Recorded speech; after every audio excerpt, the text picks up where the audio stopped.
የመደመር መንግስት ጊዜ ካለፈ በኋላ ግዘምስ ሓለፈ ዘመነ ድሕሪ ምሕላፉ ከምዚን ወድ ከምዝን ነይሩ ዝሓሰብክዎ ወለዶ ይፋረደኒ ሓሳበይ ከምዚ ነይሩ ከይትግበር ከይውግን አጸጊሙለይ እምበር ዝብል አመኽንዮ ዓለሻ ዝፈጥር መጽሓፍ እንተይኾነስ ብዝተሃበና ዕድልን ግዘን ቁኑዕ ብዝኾነ እማተን ሓሳብን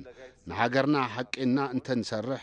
ሓነጽ ታሪኽ እምበር ዘከር ታሪኽ ኣይንኸውን ብዝብል ግንዛበ ዝተዋደደ ሰነድ እዩ። እዚ ከምዚ ኢትዮጵያን ዝኣመሰሉ ዕቤትን ለውጥን ዝደልዩ ሃገራት ብምልኦም ኣመና ኣድላዩ ነገር እዩ።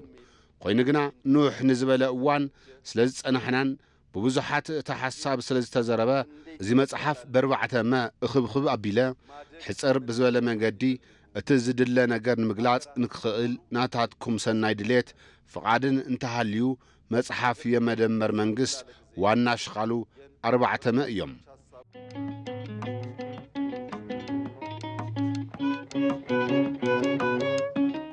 የመጀመሪያው መነሻ ነው። እትፈላማይ መበገስ እዩ። እንታይ እዩ ትመበገስ እንተይልኩም አይተ ዘርህን ከም ዝበልዎ ጣዓሳ እዩ። ኢትዮጵያ ንምንታይ ተጸባይት ረድኤት ኮይና ኢትዮጵያ ካመን ስለትንእስያ ካመን ትሕገዝ ዝብሉ ሕቶታት ጣዓሳን ዓለሻ ምኽንያትን እዩ። ዘእምን ምኽንያት እንተተረኺቡ ከተባብዕን ከደቅስን ይኽእል። እኹሉን ዘዕግብን ምኽንያት እንተዘይተረኺቡ ግና ጣዓሳ የስቆንቁንን ሕራስ የስእንን። ንምንታይ ኢትዮጵያ ንምንታይ ደኸያ እንተተባሂሉ ኣብ ዓለምና ብሕታዊት ድኻ ሃገር ኢትዮጵያ ጥራሕ ስለ ዝኾነት ኣይኾነን። ብዙሓት ሃገራት ድኻ ኢኹም ተባሂሎም ቅቡል ገይሮም ዝተቐበልዎ ኣለዉ። እዚ ናይ ኢትዮጵያ ጉዳይ ብፍሉይ ዝሕመና ግና ምድረ ቀዳሞት ምዃና፣ መሪሕ ስልጣነ ምዃና፣ ዓባይ ምዃና፣ ብዙሕ ህዝቢ ዘለዋ ምዃና፣ መናእሰይ ብበዝሒ ዘለዋ ምዃና፣ ጀጋኑ ተባዓት ንህይወቶም ዘይፈርሑን ዘይስስዑን ብነዊሕ እዋን ትዕቀን ጅግንነቶም ዘይንጸፍ ህዝብታት መንበሪ ምዃና ኢትዮጵያ ዝመሰለ ንፈጣሪ ዝቐረበ ዘኹርዕ ታሪኽ ዘለዋ ተጋድሎ ሓርነት ዘለዋ ብተፈጥሮ ዝተዓደለ ብዙሕ ህዝቢ ብኪነ ህንጻ ብባህልን ብታሪኽን ምንም ዘሕፍር ነገር ዘይብሉ ህዝቢ ከመይ ልዱኻ ኾይኑ ከመይ ከለማን ኾይኑ ኢልካ ምሕታት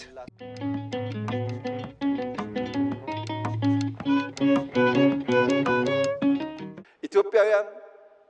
እርሻን እንደጀመሩ ይነገራል። ኢትዮጵያውያን ሕርሻ ከም ዝጀመሩ ይዝረብ።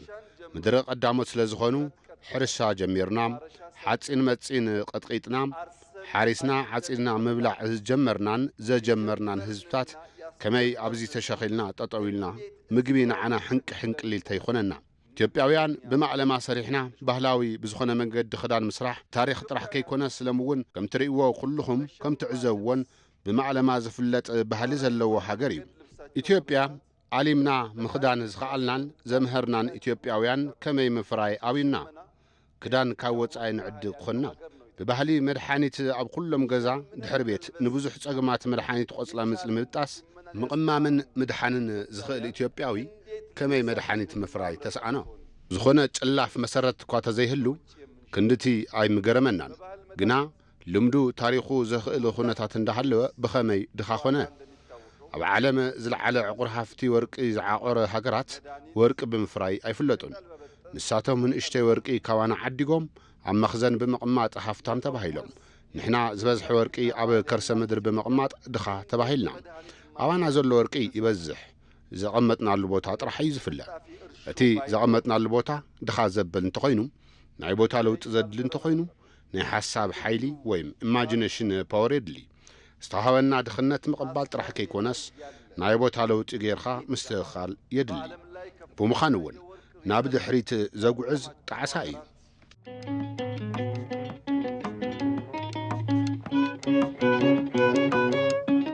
ሁለተኛው ቅናት ነው።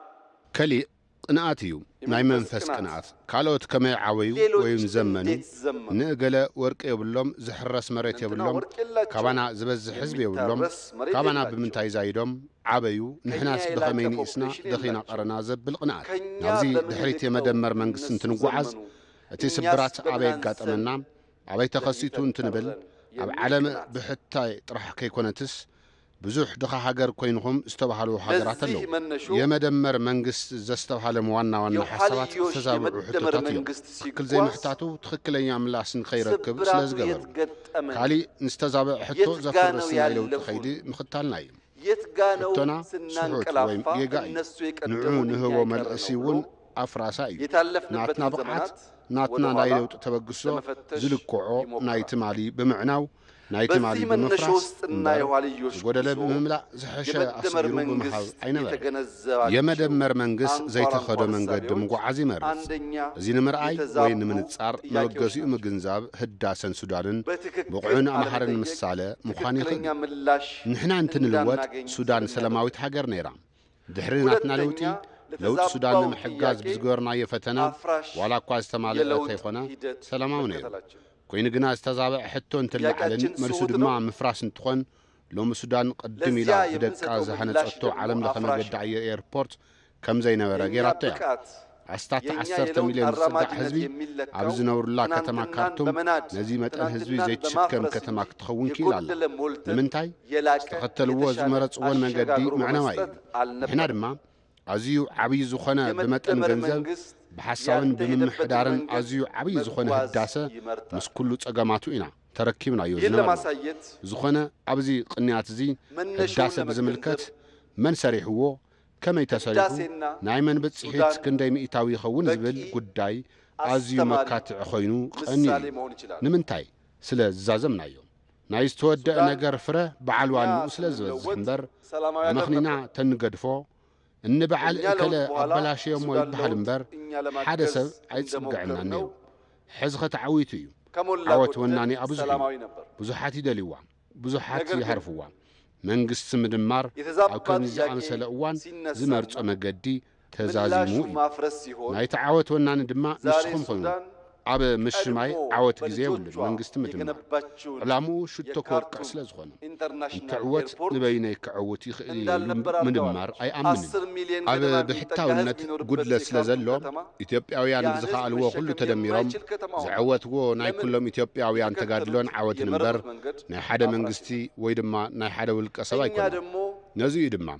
ኣብቲ ሓወልቲ ንመላእ ኢትዮጵያውያን ብዝውክል ናይ ብዙሓት ምስለ ቅርፂ ዝሓዘ ሓወልቲ ምህናፅ ዘድልየ ምክንያቱ ህዳሰ ናይ መላእ ኢትዮጵያውያን ጥራሕ ዘይኮነስ ናይ መሓዙት ኢትዮጵያውያን እውን ፍልፍል ኩርዓት ስለ ዝኾነ ምሽማይ ዝወለዶ ዓወት ስለ ዝኾነ ዕዊትና ኣብ ልዕሊ ዓወት ምሽማይ ዝሓሸ ስለ ዝኾነ ኣመኽኒና ካብ ምግዳፍ ዝነበረ ምጭቕጫቕ ክዕጾ ብምግባር ኣነ ብውልቀይ ህዳሰ ብዝምልከት ብኣንጻር መላእ ኢትዮጵያውያን ዝነበረኒ እጃም እቲ ዝነኣሰ ስለ ዝኾነ ኣይትጨቃጨቕሉ እቲ ዓወት ናታትኩም እዩ ህዳሰ ግና ናይ ኩላትና እዩ ክብል ይፈቱም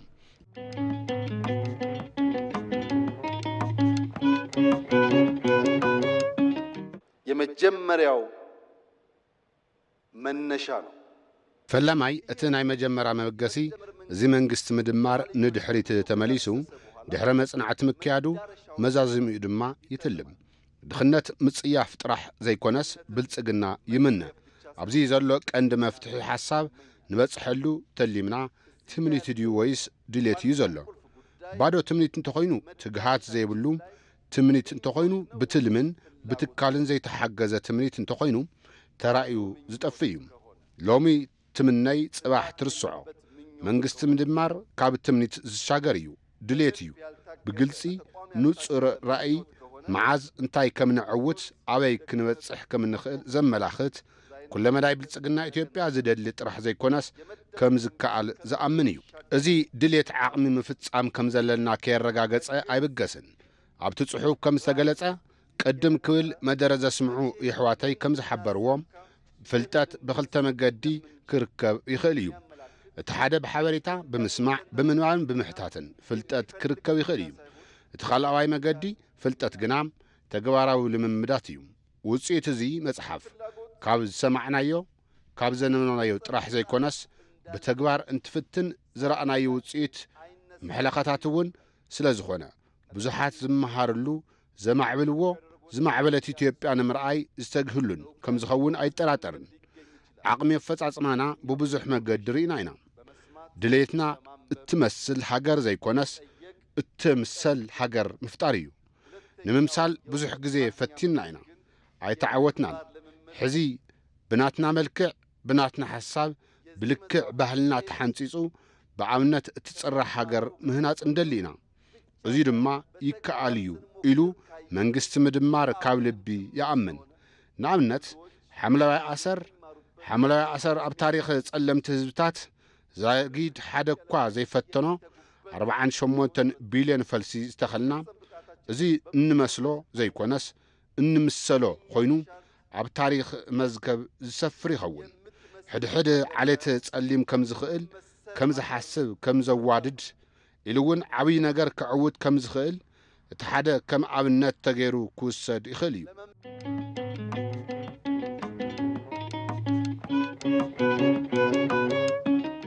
ሁለተኛ ቅድም ያነሳሁት ህዳሴ እቲ ካልኣዋይ ቅድም ኢለ ዘለዕልኽዎ ህዳሴ ኣብ መንጎ ወለዶታት ጠጠው ከይበለም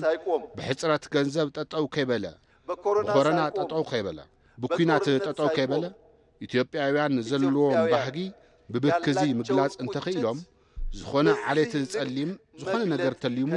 ከይለመነ ከይተለቅሐ ክፍጽም ከም ዝኽእል ዘረጋግጽ እቲ ካልኣዋይ ኣብነት እዩ ቅድም ክብል ሓወይ ጌታቸው ከም ዝበሎም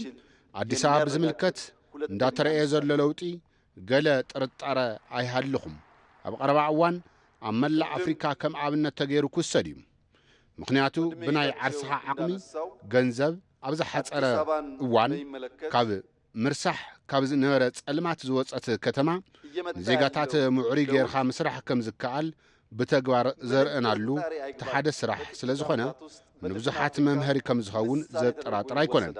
እግረ መንገደይ ናይ ጌታቸው ስግኣት ንምውሳድ ዝኾነ ነገር ኣብ ገዛና ጀሚርና ኣብ ገዛና ከብቅዕ የብሉን ናህና ጭርሖ ኣብቲ እዋን ጌታቸው ውፅእ ኢሉ ስለ ዝነበረ እዩ እምበር ካብ ቢሮ ክሳብ ከተማ ካብ ከተማ ክሳብ ሃገር እዩ ይብልና እዮም ቢሮና መረባና ከባቢና ካብኡ ሓሊፍና ኣዲስ ኣበባና ኢና ዝበልና ኮይኑ ግና ሎሚ ናህና ጌጋ ኮይኑ እምበር ሓወይ ጌታቸው ቢሾፍቱ አዳማ አርሲ ነገሌ ሐዋሳ አርባ ምንጭ ሶዶ ናብ ጅማ ትኸይድ ደቡብ ምዕራብ ኣብ ክልዚ ምንቅስቃስ ብርክዓሞም ክሰርሑ ኢኻት እትዮም ናብ ምብራቅ እንትኸይድና ኣብ ሃገር ድሬዳዋ ጅግጅጋ ብዘደምም ቅልጣፈ ዓርሶም እንዳለወጡ ይርከቡ ኣነ ምስ ጌታቸው ዝስማዕምዕሉ ናይ ኩላትና እምነት ክኸውን ዝደልዮ ንመንግስታት ዝቐትለን ዓርሰ ዕግበት እዩ ኣብ ኣዲስ ኣበባ ሓደ ሚእታዊ ለውጢ ኣምፂና ኢልና ንዓግብ እንተኾይና ኣይንዓቢን ንዓቢ ብሕራንና ብርኪ እንትንሰርሕ እዩ ሰናይ ዝኾነ ስራሕቲ ጀሚርና ኣለና ዝኾነ ሰብ ኣመነ ኣይኣመነ ዘደምም ስራሕቲ ጀሚርና ኣለና ኮይኑ ግና ምጅማር እዩ ምጅማር የድሊ እዩ ልክዕ ከም ምድማር ከይተቆራረፀ ክሳለጥ ይግባእ ከምኡ እንተጌርና ኩሉ ኢትዮጵያዊ ናይ ለውጥን ዘበናውነትን ምሳሌ ተገይሩ ክጥቀስ ይኽእል እዩ ካልእ ብግልባጥ እዩ ዶክተር ዳኛቸው ዝተፈጥሮ ተሓሒዞም ከም ዝገለጽዎም ወሓዝቲ ሩባታት ኢትዮጵያ ኣጠቓቕሙኡን ጉድኣቱን ዝጠመተ ገሊጾም እዮም ናይ ኣዲስ ኣበባ ምልማዕ ገምገም ሩባታት ወይ ናይ ኣርባ ምንጭ ምልማዕ ገምገም ሩባታት ብዘይ ጥርጥር ንብዙሓት ሃገራት መርኣያ ዝኾነ እዩ እዚ ዘኹርዕ ስራሕ ካብ ኣዲስ ኣበባ ብምርኣይ ይከኣል እዩ ዝብል መንፈስ ዝፈጥር እዩ ኣብ ስርናይ ምፍራይ ዝነበረ ዘመተን ዝተረኸበ ውፅኢትን እውን ብኸምዚ ዝግለጽ እዩ ስለ ዝኾነ ንሕና ኢትዮጵያውያን እንድሕር ተደሚርናን ብሓባር ንምስራሕ እንተወሲና ንኽእል ኢና ዝብል ነገር እዩ መወዳእታና እውን ዝሕጉስ ነገር እዩ ኣየደቅስን ብልጽግና ኢትዮጵያ ንምርኣይ እዚ ድሌትን ምህንጣውን ኣብ ታሪኽ ዘርአናዮ ስብራት ናብ እንደልዮ ራእይ ንምብጻሕ ብምዝላል እንተይኾነስ እቲ መንገዲ ብትክክል ብደንቢ ምትላም የድሊ እዩ ሳልሳይ እቲ መንገዲ እዩ ከመይ እንትንጓዓዝ ኢና እቲ ኣዝዩ ዝህንጡ ራእይ ክነሳኽዕ ንኽእል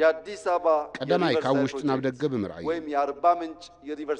ቀዳማይ ካብ ውሽጢ ናብ ደገ ብምርኣይ ክርስትናን እስልምናን ኢትዮጵያን ዓለም ዘምህርዎ ትርፊ ፍልጠት እምበር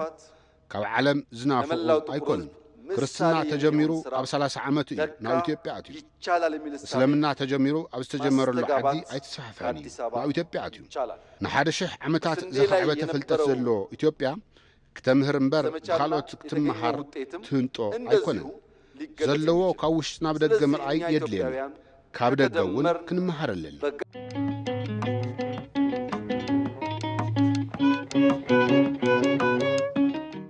ይሄ መጽሐፍ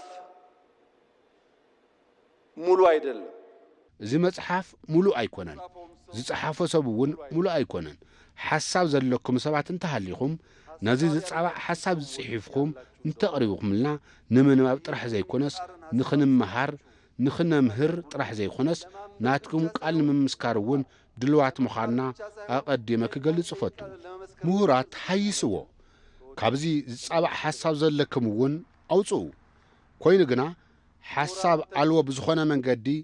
ከመይን መዓዝን ተጻሒፉ ኢልኩም እንትጽገሙ ሰባት ብውሕድ ዝበልናዮ ከም እንፍጽም እንዛረቦ ከም እንጽሕፍ እንጽሕፎ ከም እንፍጽም ኢትዮጵያውያን ስለ ዝርድኡ ምትእምማን ዘድሊ ኣብ ውሽጢ ምስ ዘሎ ሰብ እዩ ኣብ ውሽጢ ዘለኹም ሰባት ኣብ ዝሓለፉ 2 ዓመታት እንታይ ዓይነት መንግስቲ እዩ ዘድሊ ዝብል ኣብ ስልጠናታትን ክንዛተየሉን ክንመኽረሉን ዝጸናሕና ሓሳብ ስለ ዝኾነ ክተንብዎ እንተደሊኹም ግልጽ ኮይኑ ናይ ምድማር መንግስቲ እቲ ዝተዛተናሉ ጉዳይ ንዓይን ንዓኹም ጥራሕ ዘይኮነ ኣብ ደገን ዘለውን ዝተሰናደአ ምዃኑ ብግቡእ ክግለጸልኩም እዩ ኣብ 2019 ዳጎስ ኣብ ዝኸድኹሉ እዋን ፌሎን ዝበሃል ተሓሳስባ ከም ዘሎ ብተደጋጋሚ ነጊረኩም ነይረ